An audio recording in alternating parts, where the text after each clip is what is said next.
गुरुदेव का नाम दे सकते हैं, किंतु हमारे सदगुरुदेव व्यक्त अव्यक्त रूप से हमेशा हमारे साथ हैं। मैं जब छोटी थी और बहुत सालों तक मैं हमेशा इसी बात को पकड़े रहती थी कि सदगुरुदेव जो भी हैं बस जो दिख रहे हैं वही हैं।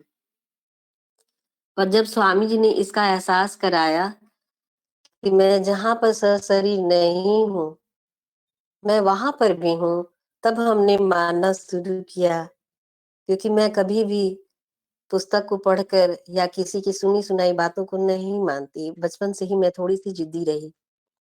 तो मुझे याद आता है कि हमारे सदगुरुदेव जब 40 साल पहले बोकारो की धरती पर हमने उनको देखा था, और जब वो आते थे तो उनका जो पदार्पण होता था वो कैसा होता था। मतलब लगता था कि जैसे हम लोग किसी घर के, लगता ही नहीं था कि स्वामी जी कोई सत्ता है। उनका इतना सहज वाणी, इतनी सहजता से वो मिलते थे, इतना सुलभ थे। सदगुरुदेव की कभी सोचती तक नहीं थी कि ऐसा कभी हो जाएगा कि सेवक से कहना पड़ेगा थोड़ा सा स्वामी जी से बात करना था, थोड़ा सा जाना था, थोड़ा सा मिलना था, ऐसा कहना पड़ेगा।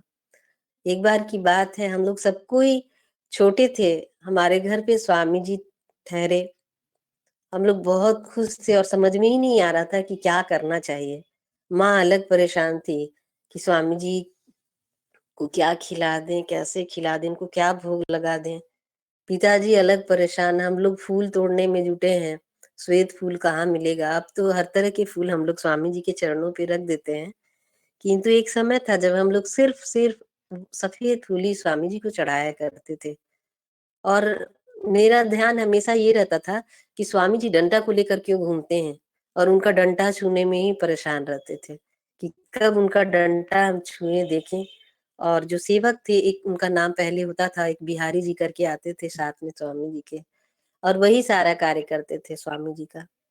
तो मुझे बड़ा जैसे ही छूते थे तो वो आके सामने में बोलते थे, ए बच्ची तुम क्यों छू रही है, मैं हूं ना। तो मुझे थोड़ा-सा लगता था कि क्या औरत होना और नारी होना इतना खराब चीज़ होता है कि हम एक शक्ति, एक ऊर्जा के पास नहीं हो सकते, बैठ नहीं सकते, बात नहीं कर सकते, उनकी सेवा नहीं कर सकते, उनका चरण स्पर्श नहीं कर सकते, उनके चरण को नहीं दबा सकते। स्वामी जी हर चीज़ को क्लियर करते। बात है जब दरस परस श्रवण और चमत्कार, उसी से मैं जी रही हूँ। वो जो संदेश था, वो जो उनकी भविष्यवाणियाँ थी, वो जो हीरे और पारस उन्होंने मेरे हृदय को दे दिया, उसे मैं अभी भी संजो कर रखती हूँ। और अपने अंतरतम की यात्रा में प्रणाम की मुद्रा में देखती हूँ। मैं बहुत ज़िद्दी थी, मुझे बहुत ज्ञान नहीं था, हर चीज़ पे सवाल करती थी। भक्ति में रम नहीं पाते थे। भक्ति शब्द, मोक्ष शब्द हमारे लिए बहुत नया था। आते हैं, अपनी कृपा रखते हैं। उनका जो उजास है, सद्गुरु की जो कृपा है, उसको हमने एक बार नहीं बहुत बार महसूस किया है। शायद इसलिए मैं आज इस सभा में बैठी हूँ, जहाँ हम इस तरह से अपने सदगुरुदेव को याद करते हैं। और जब भी याद करते हैं तो एक ऐसा चेहरा अगर किसी ने देखा नहीं हो, तो मैं आराम से, और आप भी आराम से बता सकते हैं, हमारे स्वामी जी का जो स्वरूप है, जो श्वेत वस्त्र है, इन सबों पे भी हम सब बचपन से ही सवाल करते आए हैं। मैं ऐसा सोचती हूँ कि स्वामी जी का जो संस्मरण है, वो सबों के पास है। कोई सुना देता है, कोई सुना नहीं पाता है, अंतर इतना ही है। पहले साधन कम होता था, किंतु साधना उतनी ही उच्चतम की होती थी। स्वामी जी जब हमारे शहर में आते थे, खलबली सी मच जाती थी, सभी शिष्य अपने घर को सजाने संवारने लगते थे, और लगता था कि कोई रूठा हुआ है इसलिए कि हम स्वामी जी से बहुत बात नहीं कर पाए। हमारे घर पे स्वामी जी एक बार ठहरे हुए थे, और एक शिष्य आया और वो बोलने लगे कि स्वामी जी हमसे क्या गलती हुआ आप, और चरण उनके पकड़ लेता है बड़ी प्यार से। और स्वामी जी भी कहते हैं कि चलो बिहारी कहाँ चले के बा। तो हमारे स्वामी जी हमें ये सिखाते हैं कि किसी के भाव को, किसी ने अगर हमारा हमारे प्रति उसकी इतनी आस्था है, वो शरणागत है, तो हम उसको कैसे ठुकरा सकते हैं। स्वामी जी कि मुझे क्या भोजन करना है, अभी स्वामी जी का भोजन यहाँ है तो दोपहर में कहीं और है।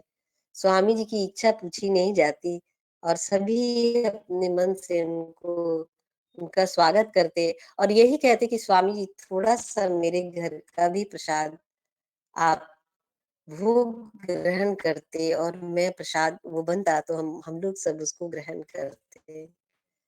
और स्वामी जी सबों की इच्छा को रखते थे। किंतु कभी-कभी मुझे ऐसा लगता था कि हम लोग कहीं जाते हैं, मैं ये चर्चा आप सबों से इसलिए कर रही हूँ, क्योंकि हम सबों को भी स्वामी जी की पीड़ा को समझनी चाहिए। बिल्कुल हम बहुत बार स्वार्थी हो जाते हैं, उनके दर्शन के लिए, उसमें से मैं भी हूँ और येन-केन प्रकारेण उनकी यात्रा का जो दुःख है, उनका जो उनकी जो परेशानियाँ हैं, उसको हम समझ ही नहीं पाते हैं। और कभी-कभी हम बहुत दुखी हो जाते हैं और स्वामी जी जब बातों ही बातों में कहते हैं कि देखिए, ये जो पुराने शिष्य लोग हैं ना, वो ज़्यादा बुरा मान जाते हैं। क्योंकि ये लोग इतनी सुलभता से मुझे पाए हैं कि इनको अगर प्यार ना करो, समय ना दो, तो ये बुरा मान जाते हैं। और ये कभी-कभी तो ऐसा भी होता है कि ये छोड़कर चले भी जाते हैं। तो मुझे कभी-कभी ऐसा लगता है कि जो सद्गुरु हमें इतना मानते हैं, जानते हैं, जन्म-मरण का हमारे लिए वादा कर लेते हैं, तो हमें भी कैसा होना चाहिए।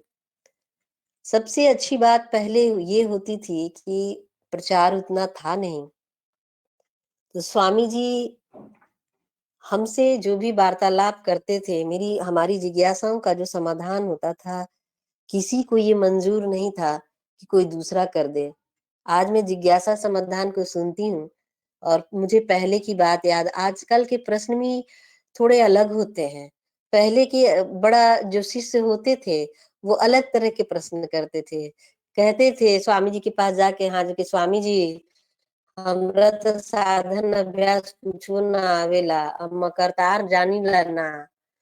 त रउरा का हमरा मतलब इतना उनके अंदर कॉन्फिडेंस रहता था कि यही हरि है, यही भगवान है, यही सद्गुरु है, यही हमको पार उतारेंगे। उनकी जो जिज्ञासा होती थी एकदम पैर पकड़ के वो एकदम बोलते थे कि ना, ना रउरा कहीं तबे हम हटब। और स्वामी जी इतना खिलखिला के हँसते थे और उसके सर पे हाथ रख देते थे और कहते थे कि आपको कोई शक है क्या? इस जन्म में नहीं मिलेंगे तो दूसरा जन्म में तो फिर मिलेंगे ना? तो वो आराम से बोलता था, "ना, ना स्वामी जी, करार करें कि एहे जन्म में हमरा मुक्ति मिल जाए।" तो मुझे ये लगता था कि ये जो मुक्ति शब्द है, इसके लिए हम लोग सब इतना क्यों परेशान रहते हैं? क्या स्वामी जी का सानिध्य मिल रहा है, हम उनके पास हैं, ये क्या बहुत बड़ी बात नहीं है? मैं छोटी थी और सभी मुझे सिखाते थे, स्वामी जी से ये पूछो, बड़े आराम से बोलते थे कि स्वामी जी तो इतने अच्छे हैं, आप लोग इतना डरते क्यों हैं स्वामी जी से? तो एक लेडीज़ थी जो पंजाब की थी, तो वो स्वामी जी की से आकर बोलने लगी कि स्वामी जी हम लोग तो गुरु नानक देव को मानते हैं, गुरु गोविंद सिंह को मानते हैं। मेरी इच्छा बहुत है, आप हमको बहुत अच्छे लगते हैं स्वामी जी, लेकिन हम लोग अपना जो पगड़ी है, वो किसी के सामने नहीं रखते। तो वो बड़ी प्यार से स्वामी जी के पास खड़ी हो जाती थी और कहती थी, "हम अपना पगड़ी कैसे दे दें स्वामी जी?